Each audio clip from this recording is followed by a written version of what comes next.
Morning दोस्तों, कैसे हैं आप लोग। उम्मीद करती हूँ कि आप सभी अच्छे होंगे, खुश होंगे। और आज मेरी सुबह 3:27 पर हुई और मैंने सोचा उठकर पढ़ाई की जाए, क्योंकि आज मेरी छुट्टी है और मैं छुट्टी के दिन मॉर्निंग में उठ के पढ़ाई करती हूँ, ताकि दिन भर कामों से अगर मैं फ्री ना हो पाऊँ पढ़ाई के लिए, तो मॉर्निंग में मेरी कम से कम 2 से 3 या 4 घंटे पढ़ाई हो ही जाए।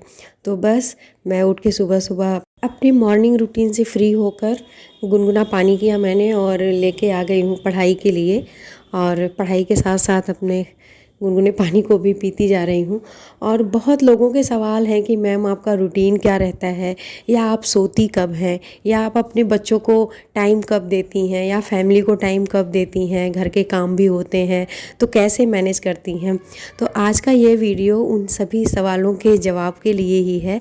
और जिस दिन मेरी छुट्टी होती है तो उस दिन मैं मॉर्निंग में उठ के ही पढ़ाई करती हूँ, और जब छुट्टी नहीं होती है तो मेरे नाइट की स्टडी होती है। और रात को मैं 12 बजे से पहले नहीं सोती हूँ। 12 से 5 ये 5 घंटे मेरे सोने का होता है। और छुट्टी होती है तो दिन में भी मैं 1 घंटे की नींद ले लेती हूँ। और मैंने सुबह सुबह की पढ़ाई की, लगभग 7:30 बजे तक मैंने पढ़ाई कर ली अपनी। और क्योंकि छुट्टी होती है तो सभी सोते रहते हैं, थोड़ा लेट ही उठते हैं, चाहे वो बच्चे हों, हस्बैंड हो।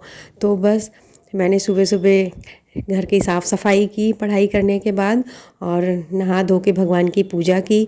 उसके बाद चाय वगैरह बना के नाश्ता बना रही हूँ अभी। नाश्ता करने के बाद सभी को फिर मैं थोड़ा सा टाइम दूंगी। उसके बाद खाना बनाना है मुझे। खाना वगैरह बना के फिर साथ में सभी लंच करेंगे, और लंच करने के बाद फिर मैं 1 घंटे का रेस्ट भी ले लूँगी।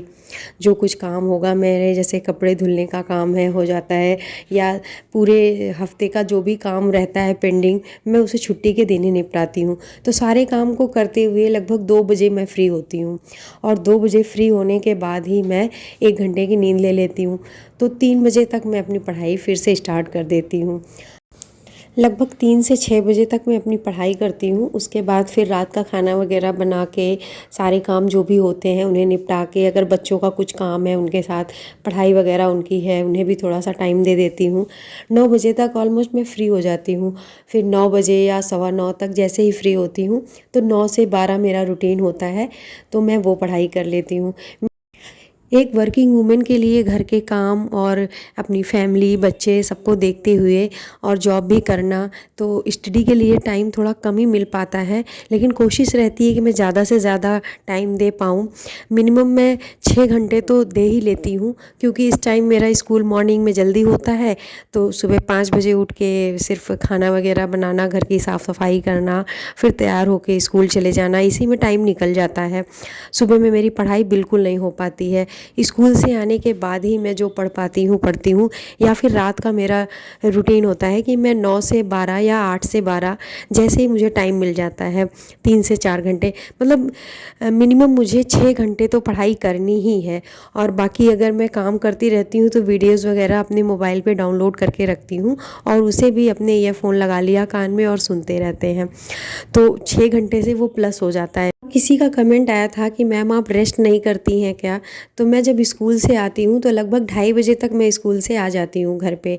फिर आधे घंटे में फ़्रेश होके चाय वगैरह अपना पी लिया। उसके बाद 3 से 4 मेरा जो टाइम होता है वो बच्चों के लिए, रेस्ट करने के लिए ऐसा ही होता है। अगर बच्चों को थोड़ा सा टाइम दे लिया तो फिर मैं 4 से 4:30 तक, अगर वीडियो एडिट करनी है, मुझे यूट्यूब पे वीडियो डालना होता है, तो उसके लिए भी थोड़ा टाइम देना पड़ता है। इसीलिए मैं पर डे वीडियो नहीं डालती हूँ।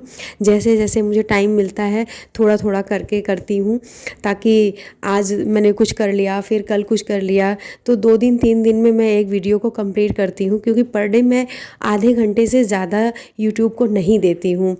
और बस मैं चाहती हूँ कि मेरे जैसी जो भी लेडी और भी हैं वो मुझसे मोटिवेट होके वो भी आगे बढ़े। और मेरा मोटिव कोई ऐसा नहीं है कि मुझे यूट्यूब पे पर डे वीडियो डालनी ही है ताकि मुझे बहुत सारे पैसे आएँ, बहुत सारे व्यूज़ आएँ, ऐसा कुछ नहीं है। बस मैं तो सिर्फ लोगों के लिए, यूँ समझ लीजिए कि मेरे जैसी जो लेडीज़ हैं जो आगे नहीं बढ़ पा रही हैं, उनके लिए मैंने ये चैनल बनाया। और किसी का कमेंट आया था कि मैम आपने कोई कोर्स ज्वाइन किया है क्या?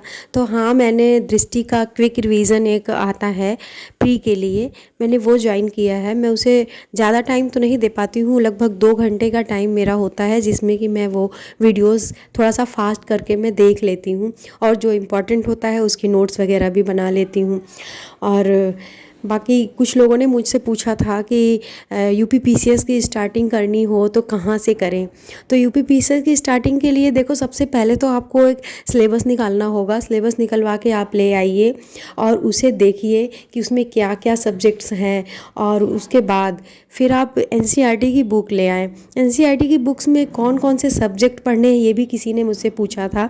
तो उसकी जो बुक्स है एनसीईआरटी की, हिस्ट्री है, और हिस्ट्री में मिडिवल, मॉडर्न एंड एंसेंट, ये तीनों पढ़नी है आपको।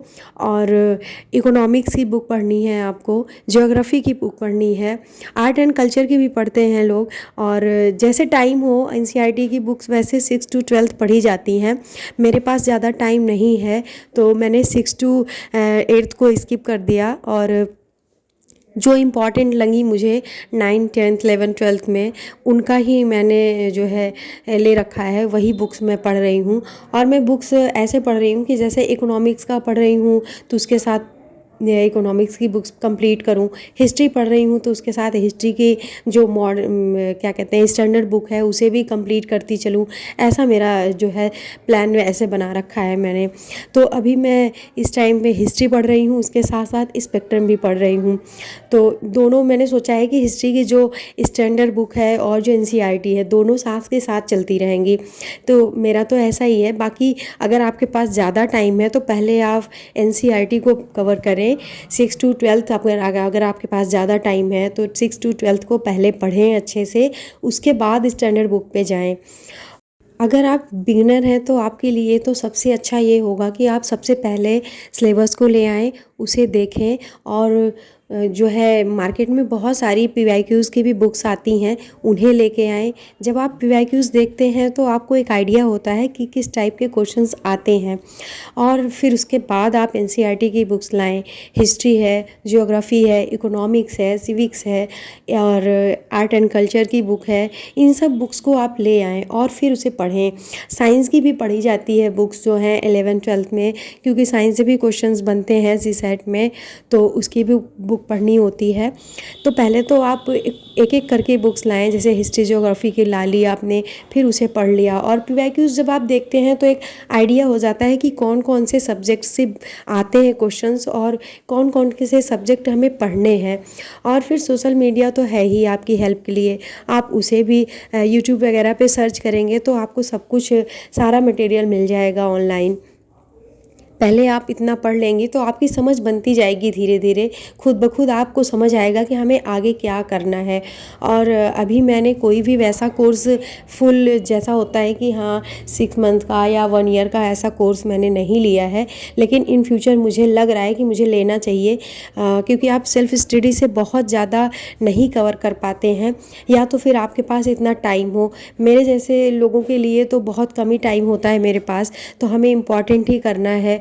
ज़्यादा टाइम देने का हमारे पास टाइम नहीं है और ज़्यादा अटेम्प्ट भी नहीं है मेरे पास, तो इसलिए मैं कोर्स ज़रूर ज्वाइन करूँगी।